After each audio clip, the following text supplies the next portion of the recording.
Bonjour et merci de nous retrouver aujourd'hui pour un nouveau podcast en compagnie de Florence Dupont, notre partenaire qui est accompagnante et pilote, accompagnante en tout cas de sur notre dispositif des tours créatifs donc à l'IFRA en Auvergne-Rhône-Alpes.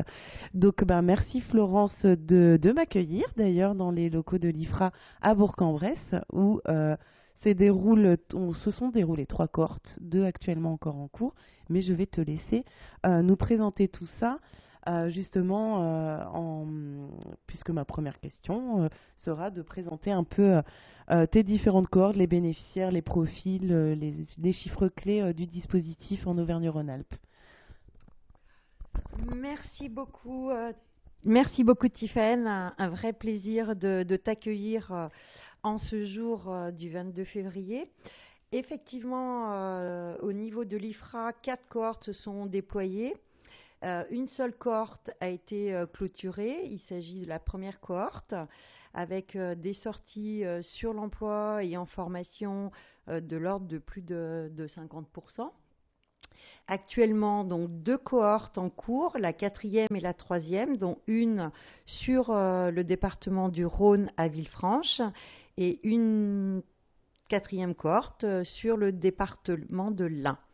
La spécificité au niveau du public, c'est un public avec une moyenne d'âge de l'ordre de 44 ans, donc plutôt une moyenne d'âge supérieure à la moyenne nationale relevée sur ce dispositif, et une vraie singularité puisque pas loin de 70 personnes relèvent 70%, merci Tiffaine, relèvent de personnes en situation de handicap.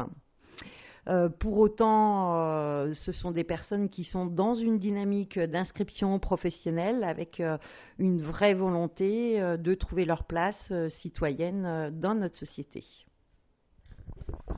Merci beaucoup Florence. Je rajouterai peut-être, je ne suis pas sûre que tu as dit, donc aujourd'hui 34 bénéficiaires au total et un peu moins de la moitié qui sont sortis à ce jour.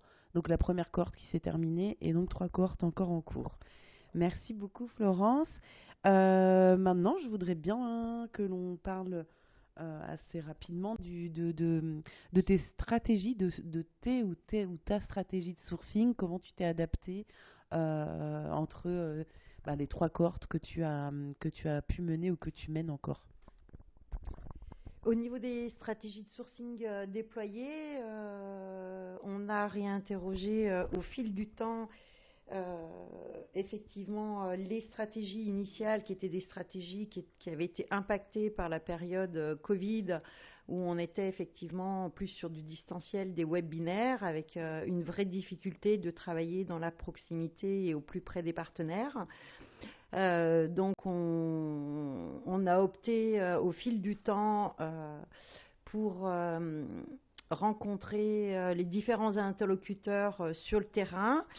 On s'est greffé avec les acteurs locaux en organisant des permanences et des infocolles sur le dispositif des tours créatifs avec les points info-emploi du Grand Bourg Agglomération. On s'est déployé également dans les centres sociaux des quartiers de la ville prioritaire. On a été aussi au plus près des partenaires, des organismes de formation avec l'AFPA, notamment sur des dispositifs comme Je découvre la ville ou avec le PRIR. Et puis aussi avec des partenaires mobilité ou autres, voilà, pour présenter le dispositif et capter le public. On a bien sûr continué à entretenir des liens de très grande proximité avec les acteurs de l'emploi et notamment de Cap Emploi. Ce qui nous a permis d'avoir un nombre d'orientations relativement importantes. Voilà, des partenaires qui nous ont fait confiance, qui ont fait confiance à ce dispositif, qui constitue une vraie plus-value sur le territoire. Oui, on avait parlé aussi donc de stands qui ont été tenus aussi avec des bénéficiaires sur des forums, non ? Mais c'est en effet une spécificité de votre territoire d'avoir réussi un partenariat aussi important avec le Cap Emploi, qui, je le précise, il me semble, c'est un peu le seul dispositif sur ce territoire qui justement est adapté aux personnes en situation de handicap, d'où l'importance de ce partenariat avec vous aussi pour eux. Donc, merci beaucoup pour ces précisions. Peux-tu maintenant me parler de tes parcours? Alors, à quel rythme tu vois les bénéficiaires globalement, en individuel, en collectif?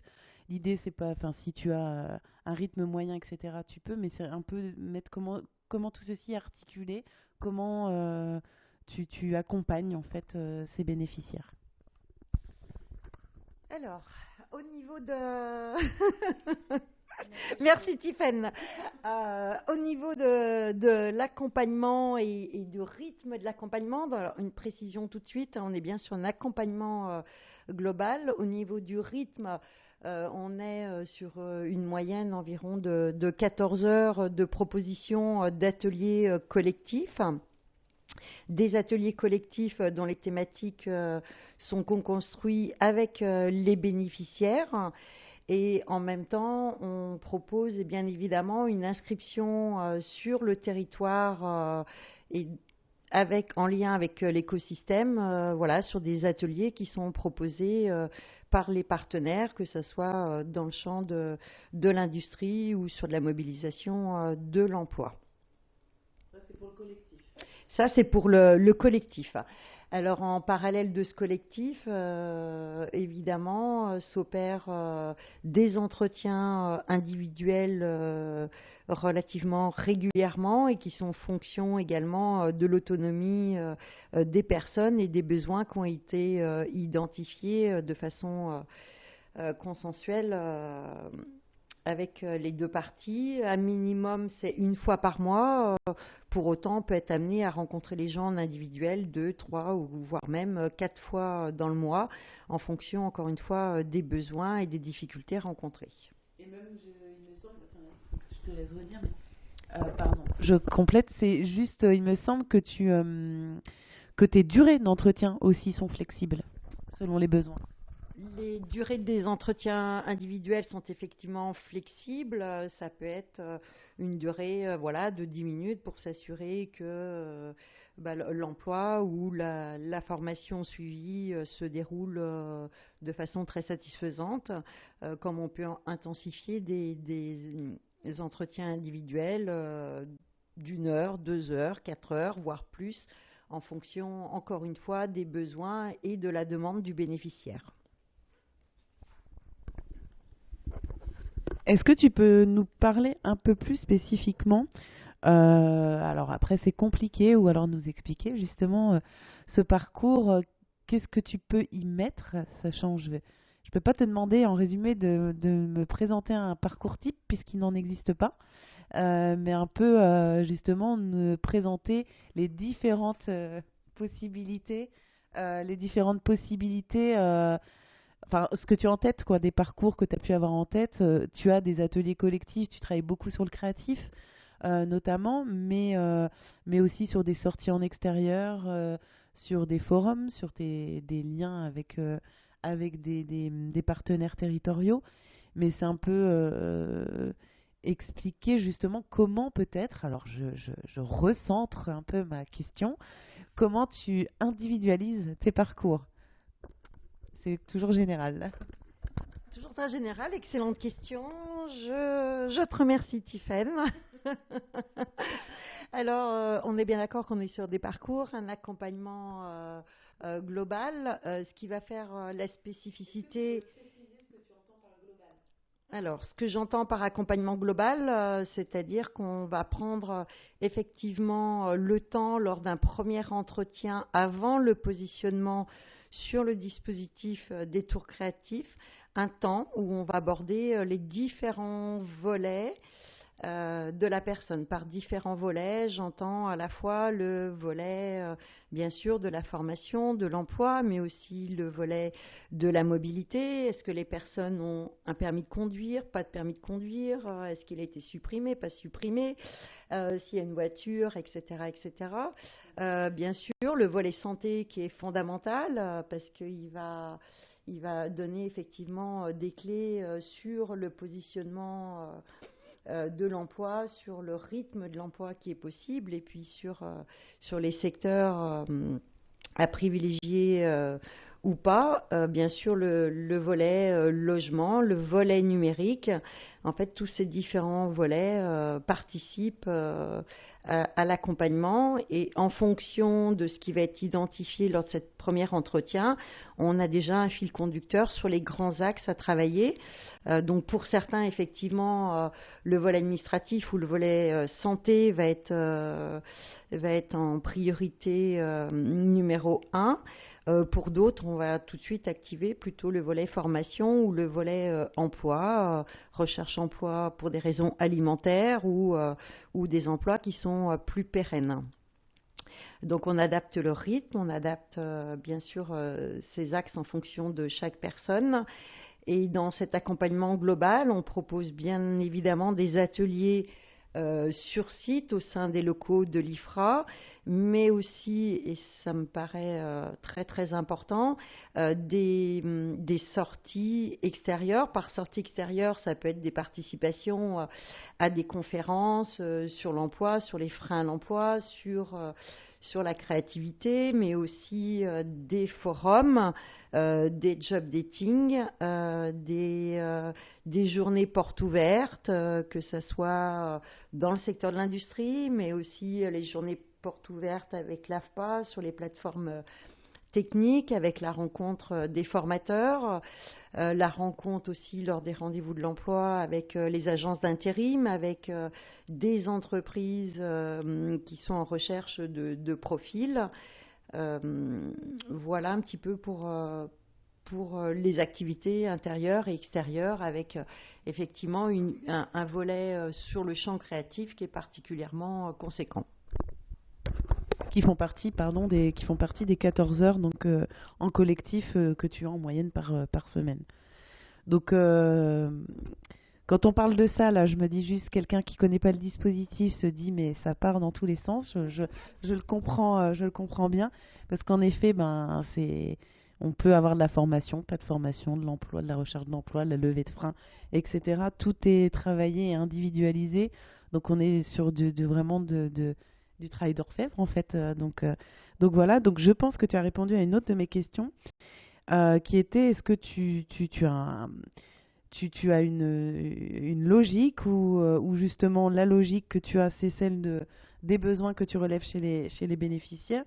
Mais est-ce que tu commences par la levée des freins ou l'insertion pro ou les deux en même temps ou inversement, ou est-ce que justement ça dépend de la problématique et tu vas faire en fonction de la première chose à débloquer pour que le reste suive, ce qui me paraît le plus logique et je pense que c'est ce que tu m'as déjà dit. C'est ça. En fait, tout s'opère à la fois de façon concomitante, mais on hiérarchise les priorités. Ces priorités, elles sont toujours opérées avec le consensus du bénéficiaire, qui lui-même est tout à fait conscient des freins qui sont à lever en premier pour permettre une inscription professionnelle pérenne. Donc cette hiérarchisation est comme le reste individualisée et dépend de chaque profil. Complètement. Ok. J'avais une autre question, puisque, j'en ai plein d'autres, hein, mais par rapport à la motivation de tes bénéficiaires, puisqu'on est sur des parcours de 12 à 15 mois, avec 3 mois normalement de sécurisation, comment tu maintiens la motivation de tes bénéficiaires sur le long terme? Est-ce que tu as une idée d'où peut venir cette motivation? Du collectif, de justement de cet accompagnement individuel, de la bienveillance, puisqu'on en parlait tout à l'heure avec tes bénéficiaires qu'ils trouvent ici. Enfin voilà, ta réflexion sur ce maintien de la motivation sur le long terme. Je dirais que effectivement, pour maintenir un accompagnement sur de long terme, 15 mois, je le rappelle, sur des personnes qui ne perçoivent aucune rémunération, il me semble important, effectivement, en amont, et d'où l'importance du premier entretien individuel, c'est de s'assurer que le dispositif des tours créatifs est bien adapté à la personne et que cette personne adhère et souhaite se mobiliser dans cette dynamique-là. Ensuite, ce qui permet de fédérer, c'est le mix entre des propositions qui sont plus des aérations psychiques avec des ateliers musicaux ou d'art plastique, et à la fois un suivi qui est toujours individualisé et dans le respect de la personne, et toujours, pour rebondir sur les mots de Tiffaine, sur quelque chose qui est très très individualisé, et donc il n'y a aucun parcours qui ressemble à un autre. C'est vraiment au cas par cas, en fonction de la personne, de son histoire et de ses problématiques et freins à lever. Merci pour ces précisions, Florence. En effet, oui, le côté créatif, et on est plus sur un format d'accompagnement un peu formel, et ça aussi, oui, ça maintient du coup une certaine motivation.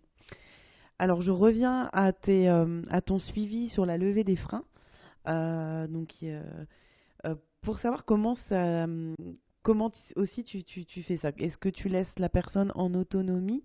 Est-ce que pour faire des démarches, une fois que vous avez détecté ensemble un frein, un besoin, tu as une liste de partenaires pour répondre à tel besoin? C'est toi qui les contactes pour eux, avec eux? Enfin, comment se passe ce relais? Et après, comment aussi ça se passe entre vous, partenaires qui suivaient ou qui intervenaient sur le parcours d'un bénéficiaire ou d'une bénéficiaire?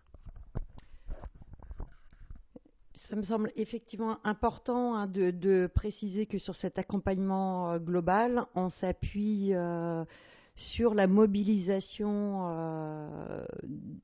des partenaires du territoire. Les modalités, bien évidemment, puisqu'on a en amont, on a déjà une lecture des référents qui ont pu être mobilisés par les bénéficiaires, que ce soit des référents RSA, des référents au niveau du volet santé ou autre. Et ensuite, c'est un accompagnement qui est toujours tripartite entre le bénéficiaire et l'acteur qu'on va solliciter. Toujours tripartite pour agir dans la transparence, et aussi pour que le bénéficiaire soit pris en tant qu'acteur et sujet, et ne soit pas exclu de cet accompagnement dont il est le centre.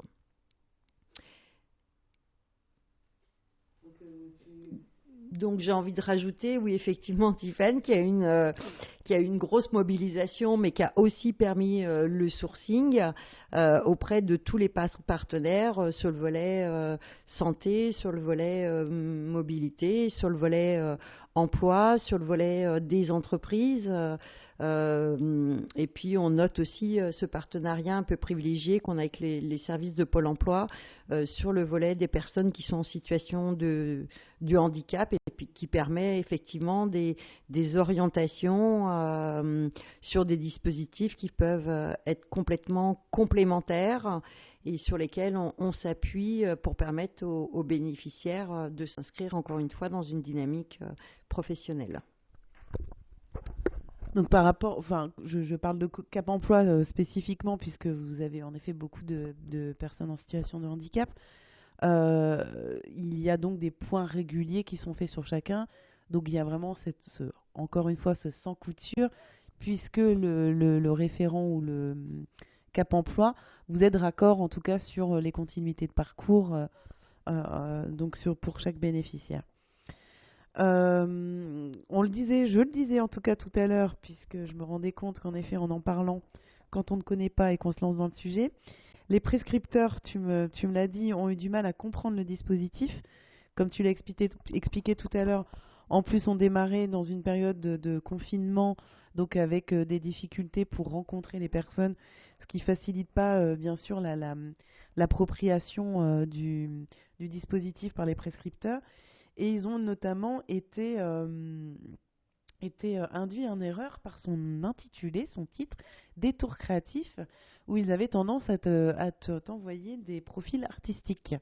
Donc je voulais savoir comment tu as rendu plus lisible le dispositif auprès d'eux, comment tu as réussi à... Parce qu'il est en effet vaste et tellement individualisé que, ben oui, il peut vite être incompréhensible et du coup on se raccroche à un nom, mais qui exclut plein d'autres personnes qui pourraient y adhérer en fin de compte. Complètement. Alors effectivement, au démarrage, j'ai beaucoup de partenaires en fait qui ciblaient les personnes à m'orienter en fonction de leur talent artistique. Au regard de ces premières orientations et des retours que j'ai pu faire, ça a permis effectivement une meilleure explication du dispositif en expliquant que le créatif était un levier pour booster la remobilisation à l'emploi, mais absolument pas, on n'était absolument pas à la recherche de talents artistiques, même si effectivement dans les 4 cohortes qui ont été déployées, on a des personnes qui exposent en parallèle et qui ont une dominante artistique certaine. Mais c'est en aucun cas un filtre qui permet d'être positionné sur les dispositifs, puisque la dominante créative est une dominante qui est incontournable à tout à chacun et qui permet de nous adapter au quotidien. Merci Florence. J'avais soulevé aussi en préparant ce podcast le fait que vous êtes la région où il y a le plus faible taux d'abandon. Donc tout comme je te demandais tout à l'heure comment tu maintiens cette motivation, est-ce que tu as une idée de pourquoi ce faible taux, quelles seraient les pistes du coup à explorer pour d'autres qui n'ont pas ce faible taux pour diminuer justement ces abandons? Alors dans l'après-coup, peut-être une des premières explications, c'est le temps qu'on prend, la durée des temps d'échange entre la personne qui nous est orientée, qui permet effectivement d'avoir un premier filtre, de s'assurer encore une fois que ce dispositif est bien adapté et que la personne est d'accord pour s'engager dans cet accompagnement. Le deuxième volet qui me paraît fondamental également, c'est qu'on a une vraie souplesse et une adaptabilité dans le planning qui est proposé mensuellement et que rien n'est jamais figé. C'est-à-dire qu'on s'adapte toujours aux besoins de la personne et que même si des thématiques sont initiées de prime abord, elles peuvent tout à fait être modifiées en cours de route. Et on donne toujours la priorité au volet santé et aux priorités familiales également de ces personnes. Donc ça reste un dispositif souple et où les personnes se mobilisent énormément en dehors des 14 des 4 ateliers, des 14 heures hebdomadaires se mobilisent énormément à l'extérieur pour rencontrer différents référents, tant sur le volet santé que social et sur le volet également emploi. J'ai l'impression aussi que la cohésion de groupe peut peut-être être t'as pas l'air sûr, donc tu peux me contredire complètement. Pour être une piste aussi, peut-être qu'un dispositif qui démarrait. Alors après, oui, je comprends que tu me regardes, mais je vais te laisser t'exprimer du coup là-dessus, puisque ça a été une problématique, puisque le dispositif permet en effet des départs en formation ou en emploi, avec un projet collectif à mener, et que la cohésion de groupe peut être parfois difficile à maintenir avec des départs réguliers, justement. Donc, tu n'as peut-être pas encore de réponse là-dessus, mais c'est vrai que c'est vraiment quelque chose sur lequel il faudrait qu'on creuse, sans doute, pour améliorer le dispositif, même s'il y a des débuts de solutions, peut-être avec des groupes WhatsApp ou ce genre de choses. Tout à fait, Tiffaine. Alors, je dirais pas que c'est la cohésion de groupe qui est difficile, puisque oui, alors tout à fait, parce qu'il y a une vraie dynamique de groupe. Il y a un cadre et un postulat de respect et d'accompagnement de la personne, mais dans la personne dans qui elle est, non pas dans ce qu'elle fait. Donc on sort effectivement du regard qui peut parfois être souffrant pour des personnes inscrites au RSA ou qui sont stigmatisées avec le statut de handicap.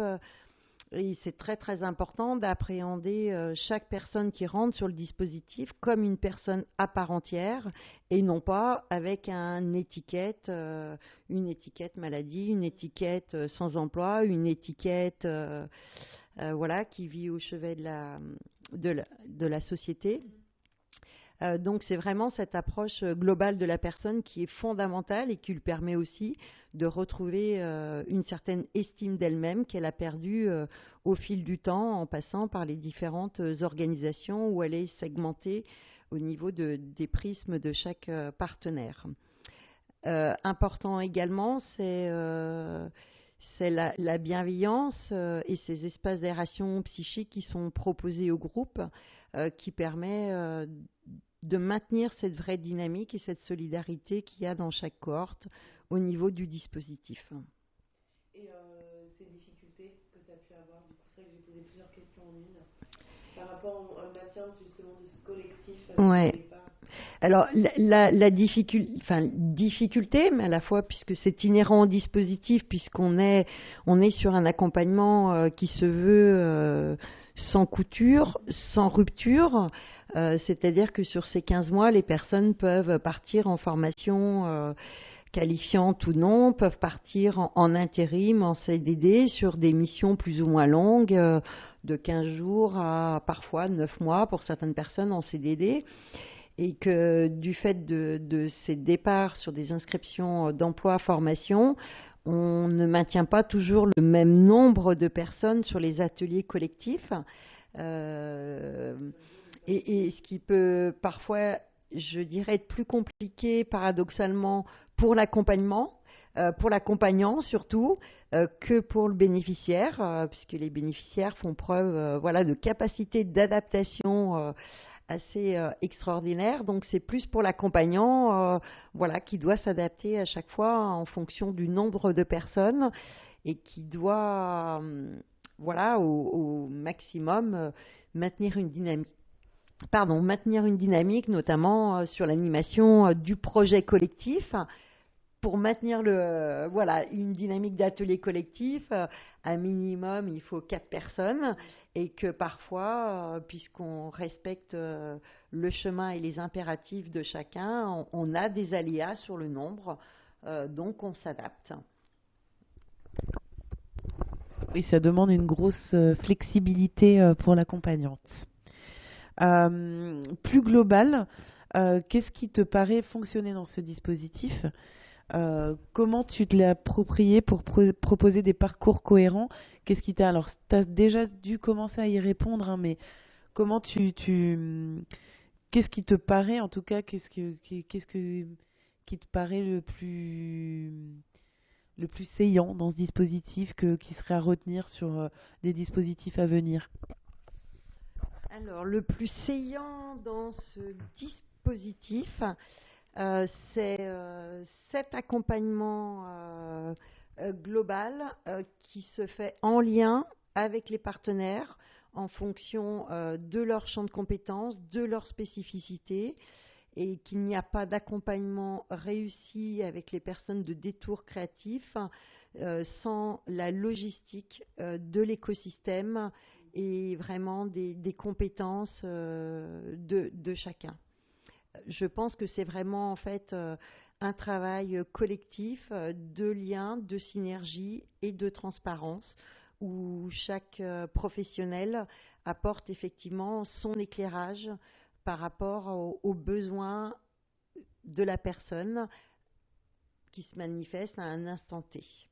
Et je pense que ce travail dans l'écosystème est fondamental et qu'il y ait effectivement ce fil de sécurité que les personnes partent en emploi, en formation, qui est toujours ce lien avec un référent pour ne pas reproduire de la rupture, pour ne pas reproduire des process d'échec que parfois ces personnes ont déjà connus précédemment. Et ce fil sécure est fondamental avec cette approche globale et où on mixe tous les champs pour que chacun puisse valoriser ses compétences, que ce soit dans le champ créatif, dans le champ artistique, dans le champ professionnel, et que c'est ce vase communicant de compétences du bénéficiaire, de l'accompagnant et de tout ce qui se passe sur un territoire, parce qu'il y a une vraie dynamique et un vrai investissement de chacun pour la mobilisation vers l'emploi de tout à chacun.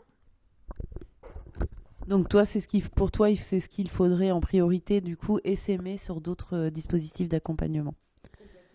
Ok. Pour finir, je te demandais un point positif, justement, ce qu'il faudrait essaimer. Dernière question. Quel serait, si tu avais un axe d'amélioration à donner à ce dispositif, lequel serait-il? L'axe d'amélioration.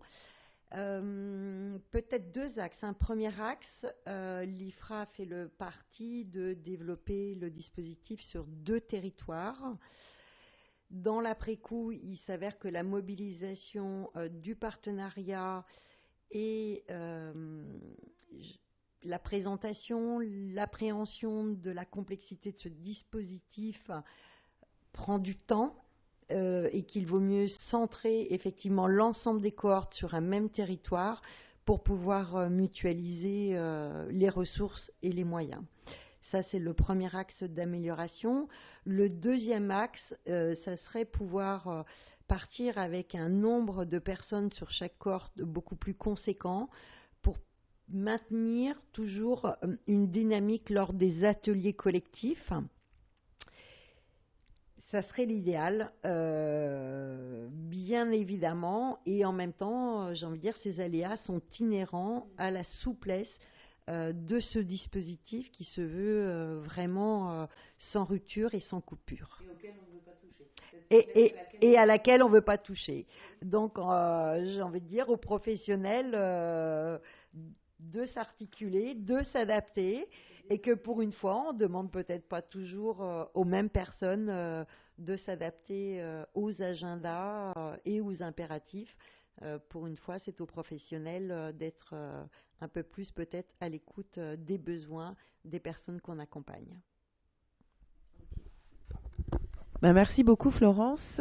Je rajouterai que sur le déploiement, en effet, là on était sur 3 ans.